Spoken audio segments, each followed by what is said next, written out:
Plenty of time for Stroud. Directing receivers, flips it to the end zone. Caught! Touchdown! Marvin Harrison Jr. making a huge impact. Milton taking a shot downfield. He's got a man open. And it's into the arms of Squirrel White. Nix, pump fake, takes off. Into the clear. Bo Nix. There he goes. He won't be caught. He's done it again.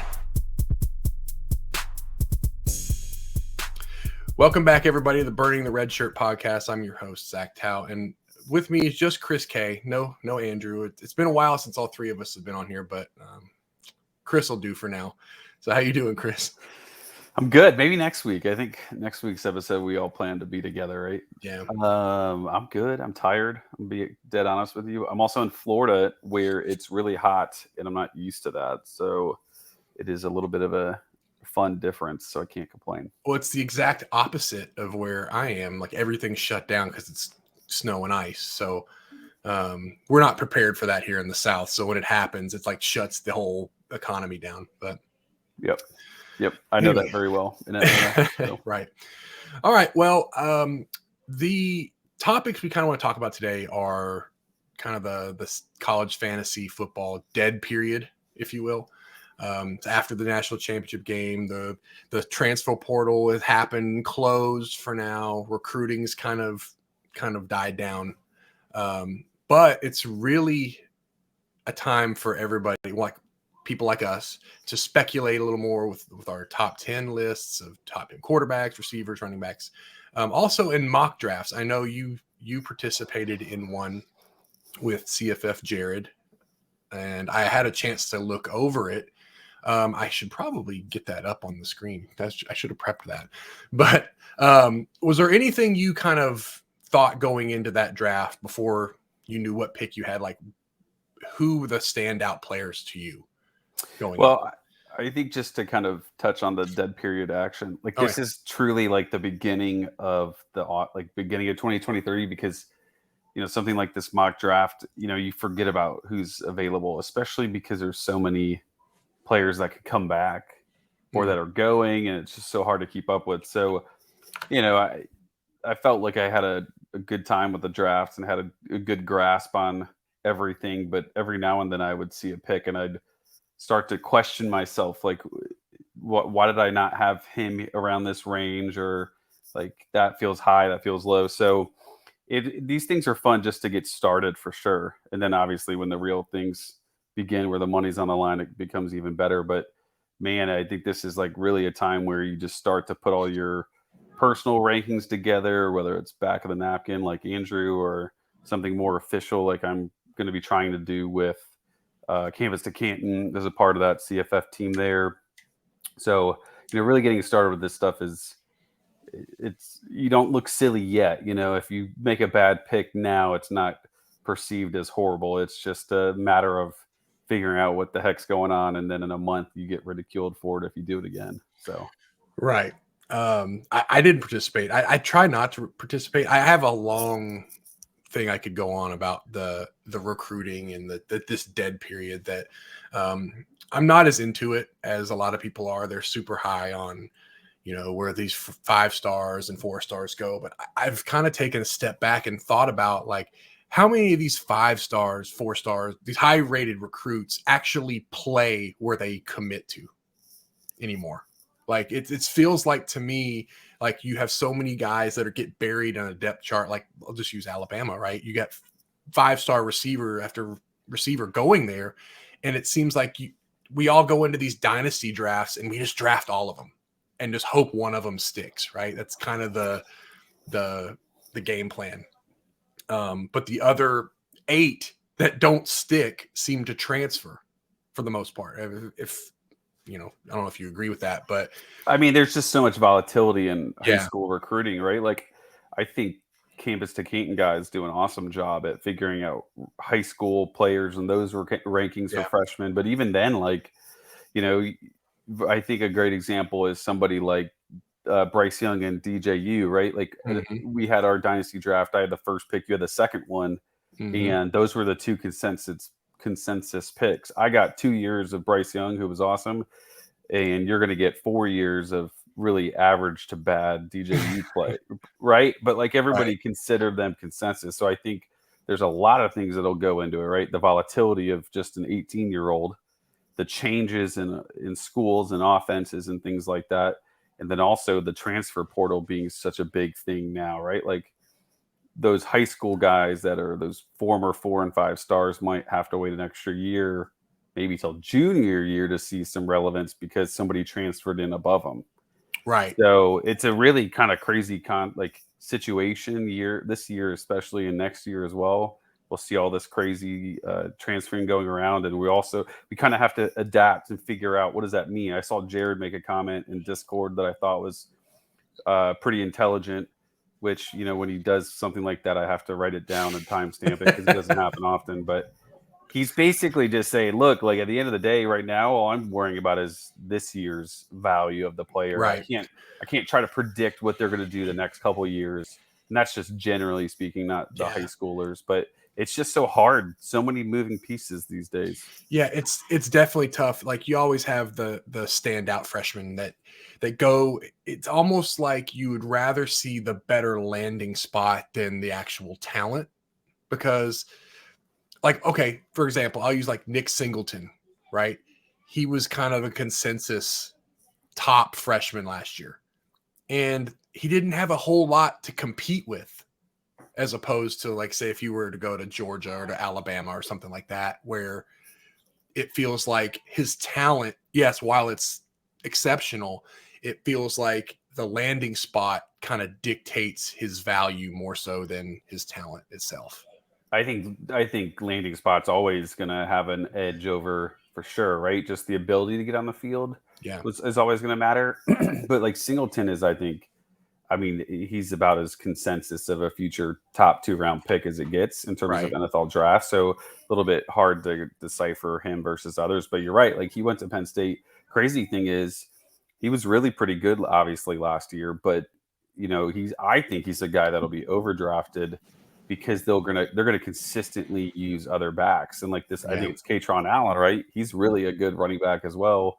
Same year, same class. So I almost want the guy that's not as good, but plays at Arkansas State is going to get 280 touches. Right. Like that's what I care about. And not Arkansas State. Let's say Fresno State. Jordan Mims is a great example of it, where a guy is going to get 3, probably 4 years. Yeah, 3, probably 4 years. He's going to get crazy amount of touches because that's what the offense dictates. So stars obviously matter. You want that, but sometimes it's better to be a little bit lucky with spots. The funny thing about that now is with the openness of the transfer portal, you have a guy like, let's say like a Jordan Mims, let's say he balls out his freshman year, follows it up with a really good sophomore season. What are the chances he stays at Fresno now? We saw it with Isaiah Nayer, right? And Jacob Cowing. And Jacob Cowing, both of them were probably going to produce at the same level of greatness, right? Of awesome CFF performance. But that's 100% a possibility. Mm-hmm. It's definitely what's kind of the trend of what's happening now. These guys are going to the G5 schools, balling out there, and it's almost like it's they get recruited in high school. They don't get the offers they like. They're like, all right, fine, I'll go there, ball out, and you're going to recruit me again, and you're going to see what you missed me out of high school. But I think that's cool, though. I think I don't hate that at all. I think that's a great move for a player. And worst comes to worst, they love their location and they just keep staying, right? But there's an opportunity for them to better themselves, and we as CFF players get to enjoy their excellence as well. Yeah, and we could talk about this for days, but and we kind of have. But what I think, like what you said, like it's a good thing that they get to kind of prove themselves at a smaller school. But for us, it's good too, because if everybody just went to the Power 5 schools, like there's no talent at the G5 schools, like then it kind of makes the G5s irrelevant in terms of fantasy.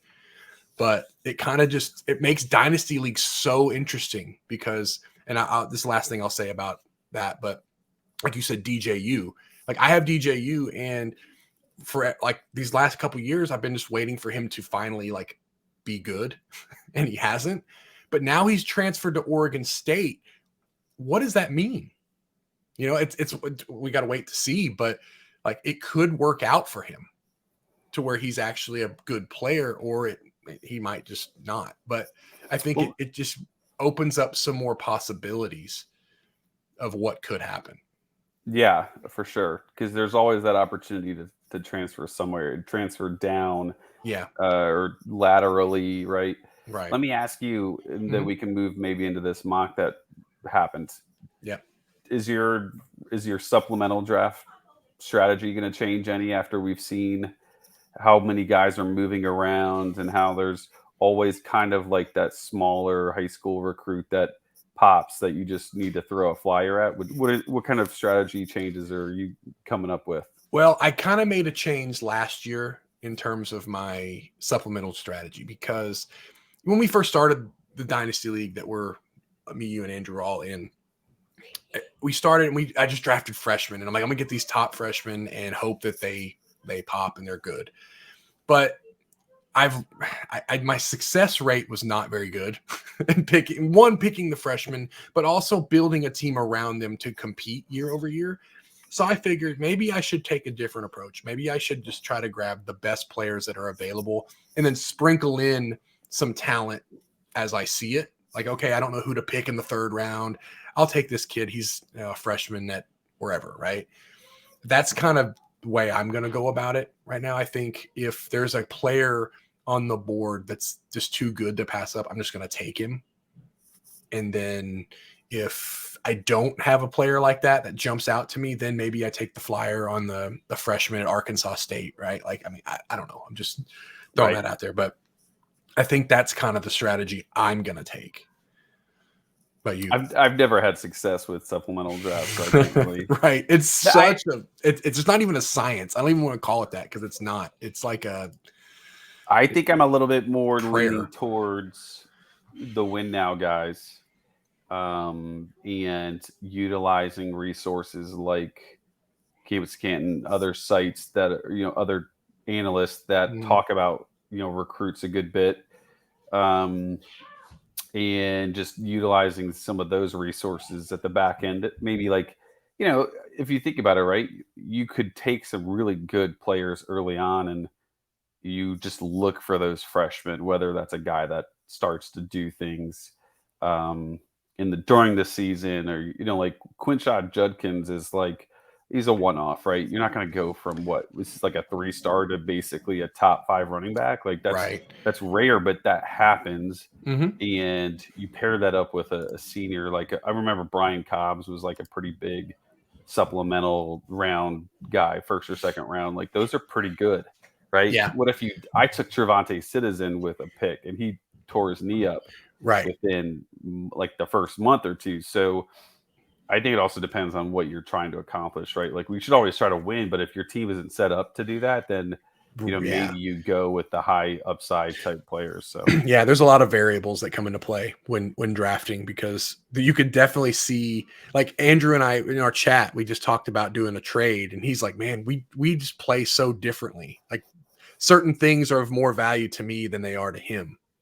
Right. So like, I mean, everybody's got their strategy, but all right, let's just go ahead and jump into this mock. I've people that are listening can't see the screen that I've posted, but there'll be a YouTube video that you can see all this. But yeah, and I don't think we need to. We're not going to rattle off every individual pick. I would say before we kick into it too deep, check it out from Chasing the Natty, the Jared's podcast, CFF _Jared. We did all 12 of the different drafters gave their insight and things like that. So that was pretty cool to see, but we don't necessarily have to show and talk about specific round, all the great order of it, but the nuances. It was a pretty fun exercise for sure. Yeah. There'll definitely be about 80 more of these between now and May. So I think this is just kind of this is the first one that's kind of been organized. So of course we'll talk about it.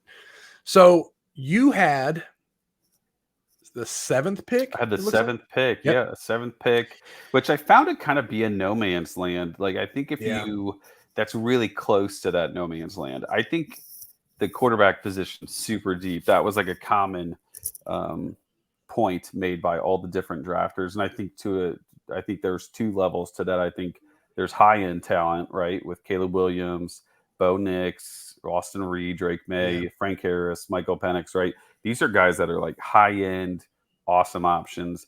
But then I spoke about it on that other podcast. It's like there are so many players that could be top 30 quarterbacks. Like there are so many options because I think that it could be so crazy of a difference between QB 15 could be, let's say, 29 points a game, and QB 40 could be 27. Like that's a crazy, but that's just how deep the position feels right now. Right. Like I'll just look at the one name that he went in the 5th round of this, Joe Milton. He could be a top 10 quarterback. He was drafted QB 10, but yeah. Right. Okay. So yeah, perfect. So like he could easily be a top 10 quarterback. Is he as good as Hendon Hooker? Probably not.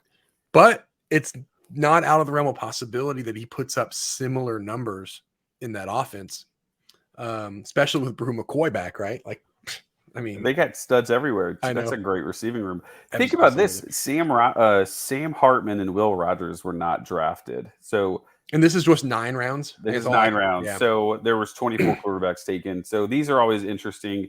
You can't take too much away from like strategy of how you would pick because there's 9 rounds. There's 9 spots you have to fill. But yeah, so there's 9 spots. So you had to fill 2 quarterbacks. I'm assuming 2 quarterbacks, 2 running backs, 3 receivers, and a tight end, and a flex. I think it was something like that.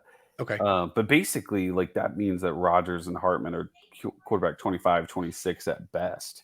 I mean, some of these guys that were being taken at the end were really good options. Daquan Finn, Grayson McCall, Dylan Gabriel, Jaden Delora. Those are some of the last guys. I find it very interesting, and we're not going in any order, obviously, but I find it very interesting that Shadir Sanders was taken as high as he was. Do you think that's just hype? Or do you think that that's like we really think he's going to be a top 20-ish quarterback? Okay, so he was picked like QB 12, 11 or 12. 11. Looks like it's 11. So I don't. That's. There's no way that I would ever pick him close to 12 or 11. But I think for him, we've seen him start 2 years at Jackson State and be productive. Yeah. Analysts have looked at video and have said like he looks like a real quarterback. So it's not like he's some super gimmicky guy that can't throw the football or whatever, right? So I think it's really a question of how much, like, what does this offense actually look like? See, because that's where I'm at. Deion's going to give. What's the concern, right? Is like, okay, well, is the guy going to get the ball at the 2-yard line? Who's going to get the touchdown? Deion's going to give his kid the touchdown. That's not even what I would be concerned about. I'm concerned that, look, I'm not saying Deion can't coach. I think he's a good coach. I just wonder what that team is going to look like year one. Is Colorado going to be a 7-8 win team? I don't know. Like that seems, because isn't there a non-con pretty tough? I don't know off the top of my head. I mean, they went. I think it's Arizona State. Well, I think it's not a non-con. I guess they open up there at week 0 is Arizona State, I think. Well, they were, and then it got squashed because they talked about it, I think. But TCU is one of them, TCU, right? Nebraska, Colorado State, and that is it. I mean, it's the Pac-12 though, right? Like they don't play defense, so like there's a couple games that they'll be outmatched, Utah and things like that, where they probably don't do anything. But like I think there's a lot of games that could be fairly high scoring. But there's a lot of new pieces, right? How is that offense going to gel?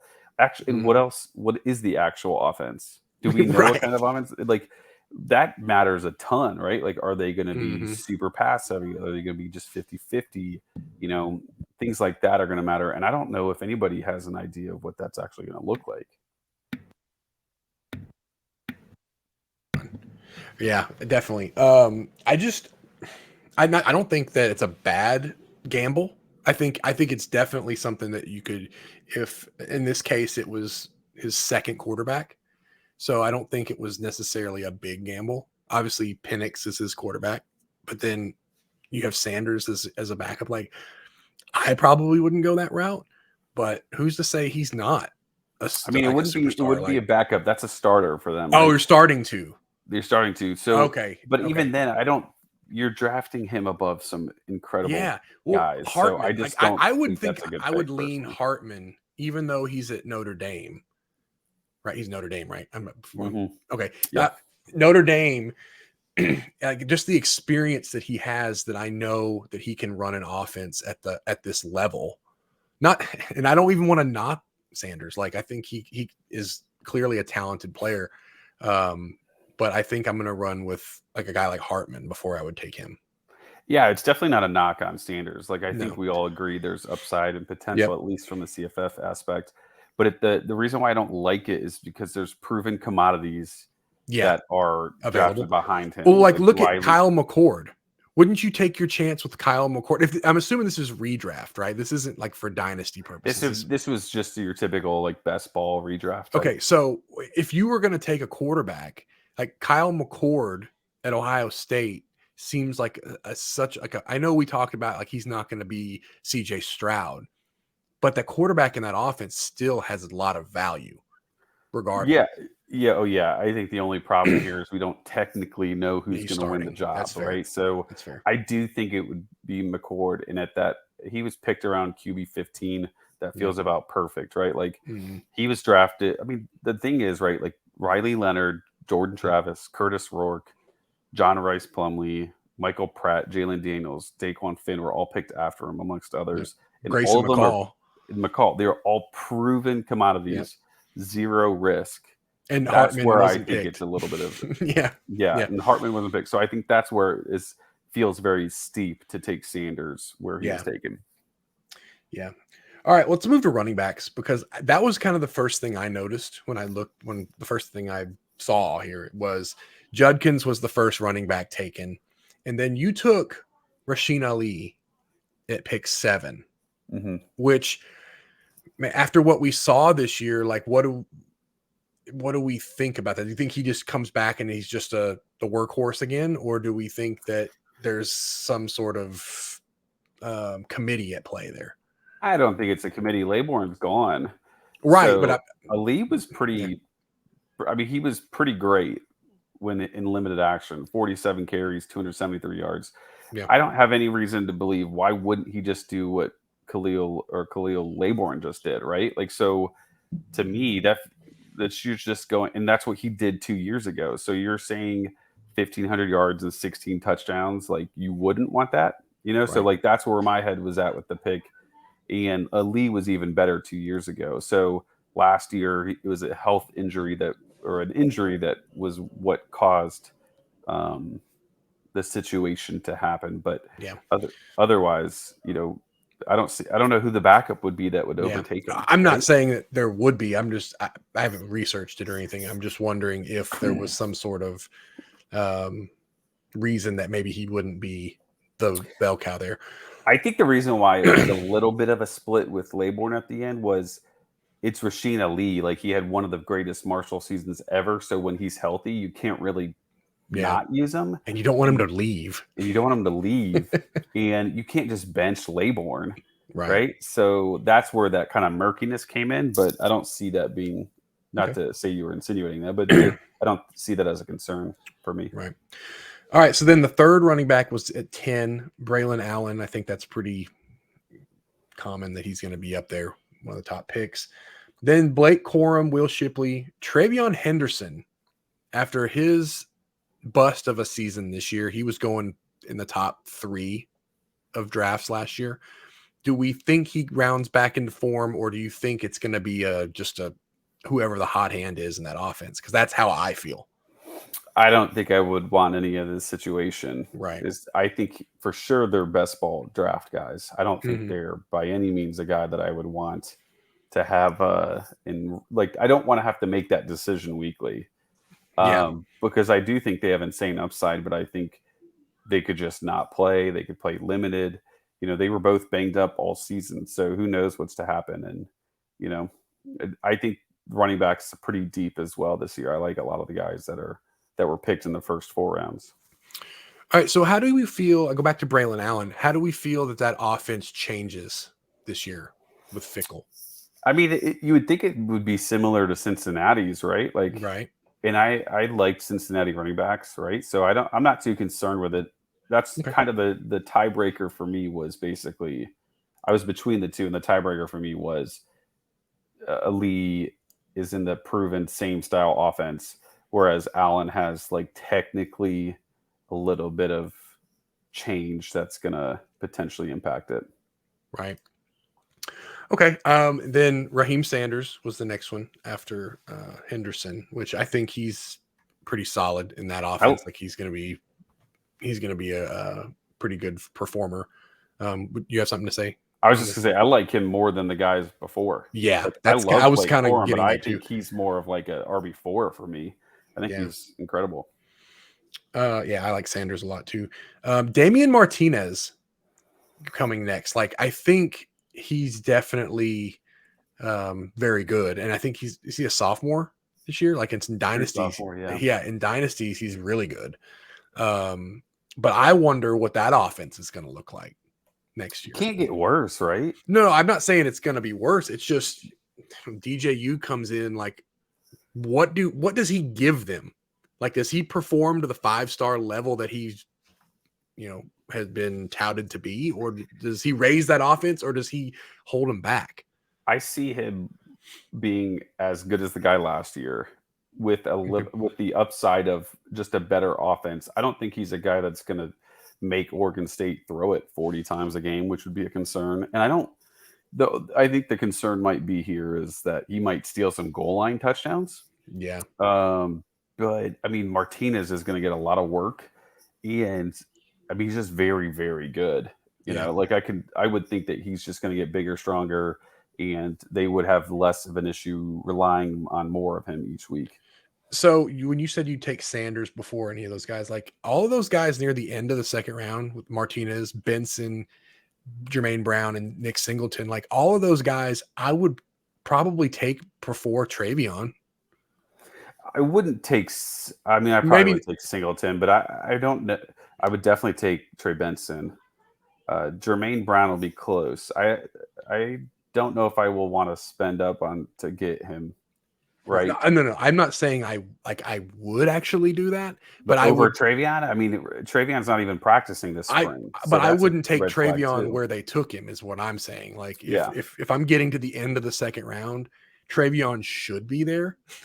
But if somebody drafts him high, that means one of the guys I want is probably there. Oh yeah, I think him and Mine Williams will just be a consistent, curious case each draft to see. If not, 2 or 3 other guys that jump in. Mm-hmm. So, was there any running backs that you thought maybe were underdrafted? So I tweeted about this. I think there's a bunch of guys that I really like that will. That I think will move up the drafts. I think just starting with Trayshawn Ward of Kansas State. Like I thought he was great at Florida State. Just was grouped up with a bunch of guys. Marshawn Lloyd probably from USC. Yeah, I banged the drum on Travis Dye last year.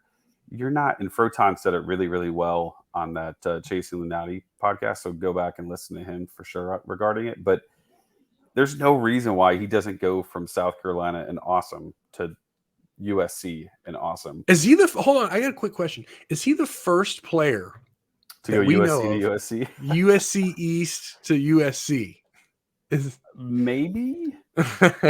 I'm sure there's somebody but of relevance, at least lately, this has got to be the one, right? So I love Lloyd. I think he's awesome. And I've had him on Dynasty for like 3 years now, and I'm just waiting. He's just been sitting there ready to go, but that injury last year, I was hoping for a big season out of him last year, and the injury. There's one guy I want to ask you about. One guy, otherwise, LaDamian Webb is it was like a mid 4th round pick here. Yeah, I think he's got 2nd round potential. Absolutely. But doesn't the team scare you though? Like, isn't that kind of what, like South Alabama? Not that he can't produce there. It just feels like that team can be so bad that he might have to do everything, and then everybody just locks in on him. Like, not saying they will. I haven't scouted any of these teams. I just know that we get locked in on these guys at these smaller schools, at these G5s, and then they don't have the season we hoped because their team was just awful. I mean, they won a good bit of games last year. They did. I think they won 10, right? Something like that. They lose some players for sure. But what I like about him is, one, he has had huge games in the past. Yes. He was always a good talent. He goes to South Alabama and he has games of like 35 and 28 carries. Mm-hmm. 13 touchdowns, and he only scored rushing touchdowns, and he only scored rushing touchdowns in like 6 games. Yeah. So I think his upside is huge, and this is like the best ball type option to look at for sure because of that. One guy I like that I'm curious if people will be a little gun shy on because of what happened last year is Aiden Robbins at BYU now. Do you have any initial thoughts on him? BYU's so difficult to gauge with a lot of things. Because what was that this year? They didn't announce any of their injuries going into that. Puka didn't play like three or 4 weeks in a row, and they were talking about he was questionable to play, and he wasn't even there was no consideration that he was going to play. Things were always murky with them for sure. They're always murky, but how do you know there's not a 28-year-old running back coming back from his mission that's going to take that spot? You don't. I mean, Christopher Brooks, all things considered, should have. He just wasn't good. That's why he didn't really hold the position even when healthy. Aiden Robbins, though, is one, he's ginormous, which is awesome. 2, he's actually good. I think he's a 1,000-yard rusher, 10 touchdowns, and that was at UNLV. I don't see how he doesn't get the same type of usage as Algier from 2 years ago. Yeah, that would be nice for sure. There's a guy I want to talk about. He's right there next to him in this draft, right after him, Frank Gore. I'm trying to figure out, in all honesty, how there's that many running backs picked before him. I just feel like he is going to be the everything guy for Southern Miss until he leaves. And I'm just trying to figure out, how many running backs is that in front of him? 15? Yeah. I don't have it counted. My initial thought on him is he's probably, to me, he's pretty accurate in his standings of where he was ranked. Maybe I might even take him a little bit later. Because here's the reason. Some of these guys are really good. Holani's at 36th overall, which I feel like there's no way I'm touching Holani. That's too high for me as well. He shouldn't have even been on this list, if I'm being honest. He shouldn't even been on this draft board because not only did he come back, you still have JT there, who's an emerging player. And then you have another freshman I think they just got this year. It's a 4-star running back. He may not be 4. It depends on where you look. But he's another highly touted running back that they got coming in, and he's going to get time. So I'm trying to figure out where the production's going to come from with Holani to justify him being a top 15 running back. That's a good call out, and I agree. I have him closer to running back 35-ish, something like that. And I like Holani. You know me, I'm a Boise guy, but I just do not know how you could take Holani over guys like Frank Gore, Jaquindon Jackson, all those next 5 or 6 after him I would take before him. For sure. Yeah, I think there's some really relevant MAC guys in here too. One I wanted to jump on, he was former MAC that went to UCLA, Carson Steele. And he was a juggernaut for them last year, for Ball State, right? And now he goes to UCLA and Marquez Cooper takes his spot.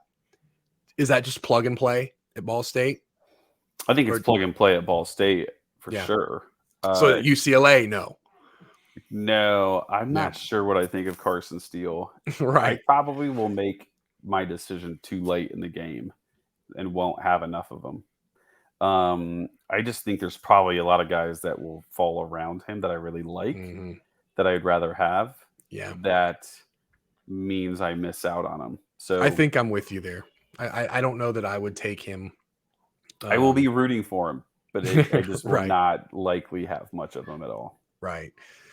I see CJ Donaldson's listed as running back in this. It's interesting. In this mock, because he's still got tight end eligibility on my team. So that'll be a consistent conversation until that's changed. Yeah. So, any other running backs you wanted to talk about that Mm, are or not, maybe not on this list that maybe you thought should have been? I didn't. I think those are all the typicals feel like they're there. I'm trying to think Yeah, of like my own personal I haven't thoughts and been rankings of diving it. into this much either. It's I just it's a pretty deep list. Like I would say the guys that weren't picked that are interesting are Donovan Edwards, obviously from Michigan. mhm, Harrison Whaley at Wyoming is intriguing. Let's see. And then, Nakia Watson at Washington State. It'll be interesting to see what they do in the offense. How pass heavy do they go? right. So Audric Esteem from Notre Dame wasn't picked. Yeah. So it feels very deep. I like about 40 guys. I feel like there's about 40 guys that I think are a strong top 40. Some of them I won't get any because I'm closer to 40 than people are on like maybe 20, but I think Right. it's a good list. I would say receiver is where I have like no idea what to do right now. Right. Okay, cool. Then we'll just lead into receiver then, because that seems to be what you don't know anything about. So, obviously Marvin Harrison Jr. was the number one receiver off the board. I think he has to be. Right. Malachi Corley coming back to Western Kentucky. That was a big decision. Like when Reed and Corley were in the portal for 5 minutes, like I think his value dropped. Him and Reed's value both dropped, right? Like the Western Kentucky was kind of the spot they needed to be if they're going to be consensus fantasy performers. So do you agree that Corley should be the second receiver taken? Yeah, I think to me, he's definitely the second option. Okay. And then Agbuka is the third receiver, which I can't necessarily disagree. But this is where it feels like a tier it hits. Yeah. The top two could be or like a clear top two, and there's like a 10-person second tier. Yeah, maybe. I think it's really like, okay, the general consensus on how to draft receivers just really feels like take guys from Ohio State, UTSA, Washington, and maybe UNC. Texas. Yeah. So like I said, Agbuka was the third. He's rounded out the first round. Then Dunze and Worthy is the fifth receiver taken. That seems a little high, right? Yeah, I will not have much of him if he's a receiver. But you might have him in Dynasty if you go ahead and trade Andrew. If I push that trade through from you and I'm Andrew. not trading for Worthy. You couldn't make me. I have him closer to like 15 to 20, I think. Yeah. So there's guys I definitely like, but like I think we need some chips to fall for us to understand exactly where some of these are. I think the two biggest ones are Malik Neighbors from LSU and Sam Wiglusz from Ohio. Both of them to me are like completely dependent on quarterback. Right. Wiglusz obviously is awesome as long as they pass the football, which means they need Curtis Rourke to be healthy, which means how long is that rehab on his injury? It feels like he won't miss but a game or two max, but there's also the risk of if he gets hurt, like Wiglusz is done. Like he pretty much was non-existent once he got hurt. And then the other is Neighbors. I think Neighbors is great regardless. But I think if it was Nussmeier at quarterback, he's like a top 6 or 7 receiver for me. But without him, with Jaden Daniels, way more run heavy, especially around the goal line. You're not going to get a ton of easy touchdowns for Neighbors. He's closer to like 15 or 16 or 17 type of thing. Right. And then Torrey Horton went at the end of the second round, like after that abysmal season that Colorado State had. We've discussed it multiple times on the pod. But not to say he's not a great receiver. Like, do you think that you would take him there? Torrey Horton, yeah. I think he's like, he feels super safe, right? Like he had a great season and he had awful offense. Such a bad team, yeah. Like he pretty much was the entire passing offense. So I really like him and think he's very safe. And there's some upside there to him if he gets any sort of quarterback play. Right. And then Franklin from UTSA going start the third round. That seems like the surest of sure bets, right?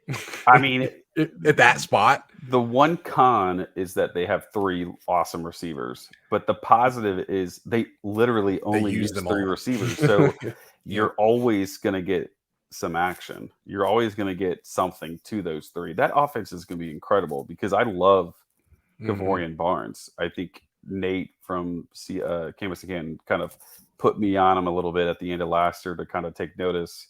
And I know he's very high on him. And I'm very high on Barnes as well. I think that offense is going to be incredible, especially with a 7th-year quarterback leading the way. No, absolutely, for sure. Is there any receivers? I know you talked about Squirrel, a few. man. Where do you think of Squirrel? Squirrel. I saw you taking there, and when I saw your team, I thought, man, your team, like on paper, it's just kind of blah, right? It's nothing flashy about your team, but it's kind of fun at the same time. Like Squirrel Dude, this White is a fun team, man. Yeah. You took Dorian Singer was your first receiver taken in the 3rd round. But Squirrel White, I think he has an obvious connection with Joe Milton. And I think if you can just capitalize on that, that offense clearly has the volume to support 2 receivers. The question will be, and I think Squirrel is safe.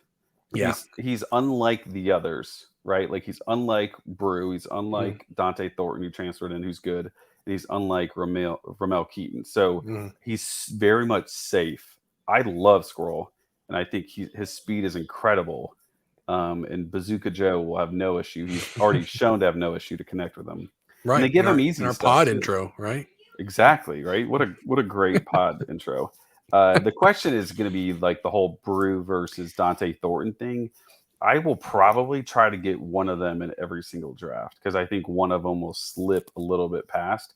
And as we saw this past year, like if somebody were to get hurt, that next guy slips in really easily. And also a receiver 3 in the offense is still not a bad offensive player to begin with. Like he's not a bad CFF talent to begin with. So I suspect a lot. Shockingly, I will have a lot of Tennessee this offseason. Yeah, as you should. You know, Brew McCoy will probably be on a lot of your teams too, right? If you can snag him. I mean, some people draft him considering where he was taken, which I feel really proud about that someone took him like receiver. Let's see, maybe like receiver. Wasn't long after Squirrel. Yeah, I'm very proud of the CFF community with that pick. How much we've evolved. I don't know if I'll be taking him at receiver 22, but I have Squirrel as like a top 10 receiver. That's how confident I am in him. But it'll be interesting to see what happens with Brew and Dante. And after about that 5th round, maybe into the 6th round, you're starting to grab kind of just guys that should be good because of the systems that they're in. But it's more speculation than it is just knowing that talent is going to be at the top. Like Sturdivant, right? Goes from Cal to UCLA. Could be great, but they've got a lot of transfers in. Like, what's that? What are they going to look like? Like all these new players. And receiver 1 for UCLA has been good, but it's not been like top 6 or 7 round. Right. However, receiver 1 for UCLA, I would much rather have than receiver 1 for Cal because apparently they aren't any good. And like they knew they had Sturdivant and they just couldn't get him the ball enough. Yeah, I mean, and the thing is too, right, is Sturdivant's proven to be a good player, which is always obviously nice to have on top of the offensive style for sure. All right, so I meant to. I know we talked quarterbacks already, but I didn't tell them that you took Tyler Shuck as your quarterback in the 2nd round. Yeah, in hindsight, I don't love that. I think he showed potential to be top 6, 7, 8 quarterback. Right, that bowl game was insane. But it looks like you could have waited. I could have waited 100% because there wasn't. I mean, after that, that was at 18. The next quarterback was taken at 34, and it was Klubnik. Yeah, I suspect that he is going to fall around the 4th or 5th round, and I will like that. The problem is right there in the 2nd round, you don't really want to handcuff your 2nd rounder. Right. You know, I think he wins the job. I don't think there's any question about that. But my concern is his style of play is so physical that he could easily miss multiple games. So that's where that handcuff comes into play. And again, like I said, there's so many quarterbacks Right. that have really good upside. Absolutely. What did you think of Quinn Ewers being picked QB 10 or 9?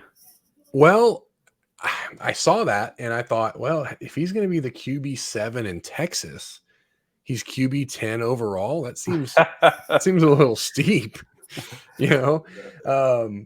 But no, that's the thing though. Like he could be an absolute animal and be awesome. He has a little bit of Bryce Young and CJ Stroud to me. Like that's what I'm saying. Like he could come out this next season because let's be honest, if he plays or if he finishes the Alabama game, they probably win. Right. I mean, he, in my opinion, has extreme talent. Right. Like I think that's we all agree with that. But I think his trajectory would he would look so different if that win is on his resume. Yeah, I would just think from a CFF perspective, he has to throw a ton of touchdowns for him to be top 10. Oh, top 10. Because even Bryce Young and CJ Stroud were top 15, where they were not top 15 quarterbacks. If it's a 6-point league, then 100% different. You can justify him being a top 15 quarterback. But otherwise, he provides zero value on the ground, almost negative value on the ground. So that's why I have him close to like quarterback 40. I just am not buying it, and I'll just let y'all have had it. No, I mean that's fair. Where did you? One of my surprise questions was going to be, what did you think of my JJ McCarthy monologue? I don't know that I agree, but I see why you think that. Like, I don't know if that really made sense. You can see the route. You can see the rationale to it happening, but you came to with that. You don't agree with that it's actually going to happen, which is totally fine. I mean, like the idea wasn't to produce a known hot commodity and say that he'll do great, right? I feel like he is what he is, and I don't know that this. I don't know have all the ins and outs of what you said, but that he was going to be kind of your surprise overachiever kind of. Yeah, I essentially said I think he's a guy that people will pick around quarterback 45 or 50, and he'll be a top 30. He'll be a top 20. Top 20. Yeah. Man, I tell you, those razor thin margins in the top 15 to 20. I guess that's guys, true. But yeah, I do think that I truly believe if they let him, he will produce insanely. Yeah. That's fair. It's just a matter of getting a little bit lucky, a little bit more on his plate. There are some narratives that, in my opinion, make a ton of sense. And also, too, right? Like his last season, he played like 5. He actually had like 4 attempts and 1 rush in week 1. Then he played a half in week 2. Like there's routes to him playing. You could put another 4 to 6 quarters in his statistics from pretty much from day 1, in my opinion, because I don't think Michigan is going to like win 165 to 17 against the non-conference schedule like they did last year. So right. It's certainly possible that it's wrong, but that's just where my spidey senses went to. Mm-hmm. So I was curious if you thought I was crazy or not. So no, I don't think you're crazy. I wouldn't go that far. But I don't think I would have. I don't know that I'd put money on it. But, well, it'll be interesting to see where people take him. Yeah. How long? I definitely will try to be having a ton of him, because I think at the very least in best ball situations, he's super low risk. Like he's gonna have good enough attempts and usage, and they're gonna just score so many points. Period. That worst comes to worst, he's like a really good just in case all hell breaks loose, which is very possible in best ball. Yeah, but isn't it kind of? And you guys kind of touched on it a little bit, I think, in that pod. But having both of those running backs back, doesn't that kind of change? Like potentially, like Edwards is very good in the passing game. Yeah, I guess that's true. He wasn't able to show it because he had a cast on his hand the entire second half of the season. But I can see why people consider that a negative, right? Because if you have 2 great running backs, if Corum didn't come back, then it would be great for Jay. They almost have to find offense. And I don't think that they have to necessarily get cute trying to find offense. They have 2 running backs that they can lean on. For sure. Why change it too much if it worked obviously last year? I think Right. there's a level of they need to elevate their offense. Yeah. They really should have lost to Illinois. They really should have. I mean, if it wasn't for some sketchy officiating, they probably lose that game. And then you got to think that like at Michigan State will be challenging, at Penn State will be challenging, Wisconsin, against Ohio State. There's like a 6 or 7 games that they 100% will have to play the full game with a little bit of creativity because everybody's going to be shooting for them after 2 years in a row. Right. All right, let's wrap that up. So I want to get to the rest of this draft here. Tight ends, it seems pretty at the top. It's obviously Bowers, Keithy at Utah, and then after that, it's kind of a toss up. I feel like of who is going to be taken because you don't have Mayer anymore at Notre Dame. So obviously, Mitchell Evans I see is taken in the 7th round from Notre Dame. But is there a guy that maybe you don't even want to disclose it because you don't want to reveal your secrets, but is there a guy that's not on this list, or maybe he's at the bottom of this list and you think he should be drafted higher and will be drafted higher come July and August? Well, I think just to speak on the position, I think Bowers is obviously like that clear, not even without a doubt, tight end 1. Then I kind of put like Keithy and Jatavian Sanders in that like next tier. I think both of them are really good options.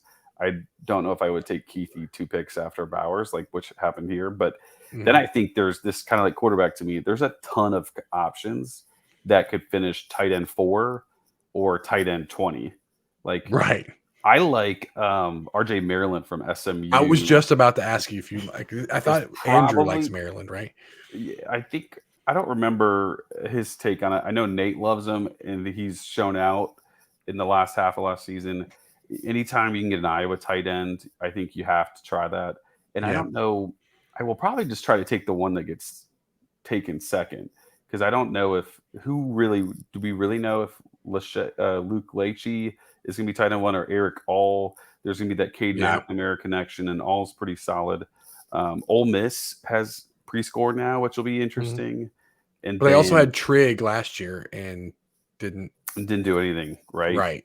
So that's some murkiness, but they don't really have any like proven big time receivers. They have a bunch of like solid, interesting guys at receiver.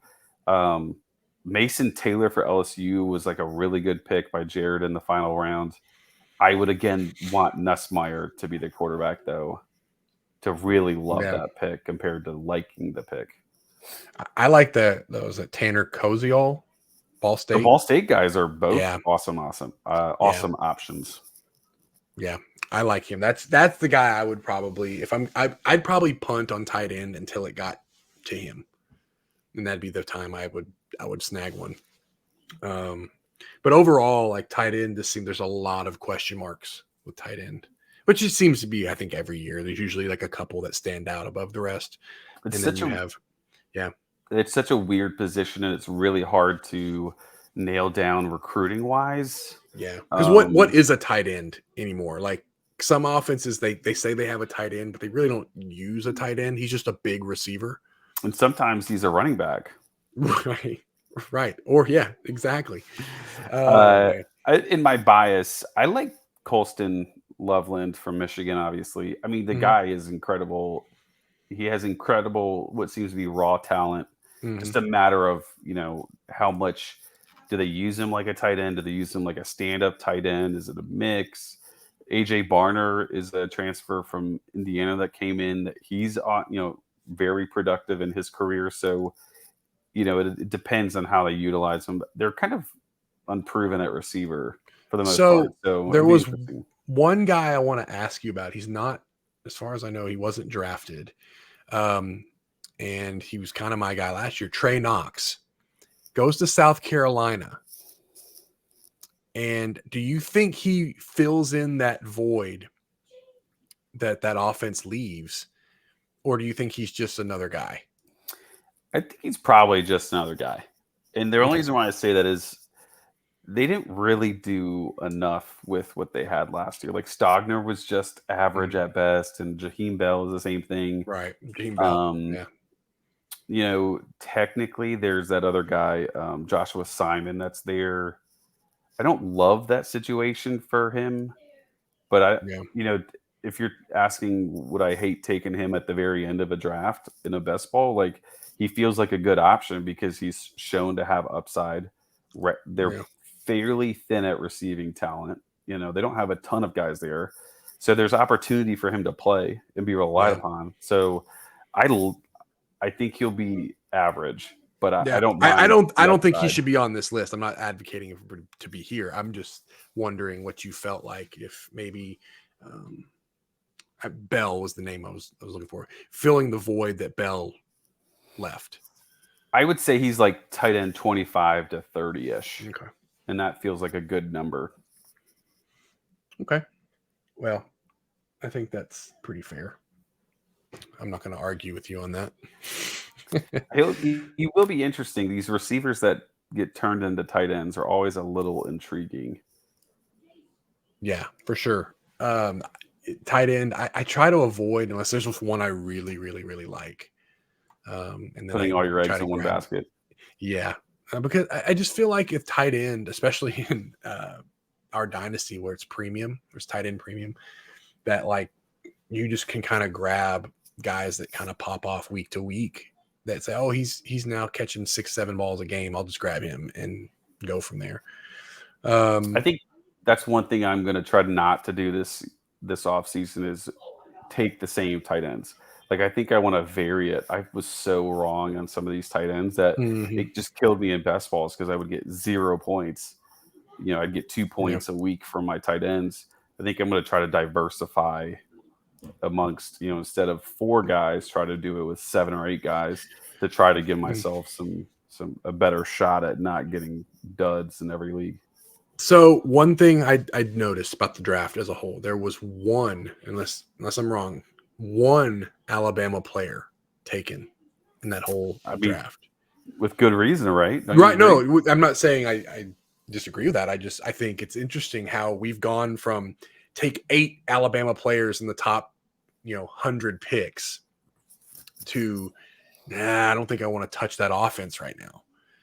Well, because you could make a case, like, I think we have to assume until proven otherwise that Milroe's the starter, right? I think some people lean Simpson, but we have really no idea at this point. I just feel like if you're going to take a gamble on some of these guys, like, why wouldn't you, like Milroe, if he's starting for that team, he's instantly a top 30 quarterback, right? Like, he ran more than Bryce did. And maybe that's just his just like a lack of playbook knowledge. And they said, here, just, make something happen. But I think his game is more suited to run more so than Bryce was. And I feel like if I'm taking him, that wouldn't be a terrible gamble. Yeah, I agree. I think he's like, whoever wins that job is probably in the 30s in terms of quarterbacks. But the problem right now for drafting Bama players is like who gets what receiver value is very tied to it. McClellan was the running back that was taken. That's a very good pick. I like CJ Dupree from the transfer from Maryland. I think that's a tight end that is like right there on the cusp of that like 10 to 15 range. But yeah, it's just a matter of like, what is this offense even going to look like? It's just it could be so different if it's Milroe versus Simpson. So I was secretly praying that Kellen Moore would have been interviewed by Alabama instead of him going to the Chargers, which I love it. Like, I think he's going to make Justin Herbert look even better. But I was curious to see if he were to go to an Alabama, would that team look any different, or would they look just more dynamic on offense? We won't ever see. But because they don't have an OC right now, right? Like, aren't they kind of still? They're still, as of recording this, they're OC list. So yeah, because Bill O'Brien went to the Patriots, right? Yep. They all go back to. They always go back to Papa Belichick, right? Yeah. All right. Well, I think that's kind of we're going to wrap it up. We talked that mock draft for right on an hour, it looks like. But hopefully next week, all three of us can be back, because I was looking and it's been a while since all three of us run a pod together. I think it's going to happen. Putting it in the atmosphere. Yeah, for sure. And I'm not going to, get any details, but we have some guests potentially lined up for some pods coming up. So stay tuned for that. And I think that's all we got. So next week we'll be back. So see you guys later.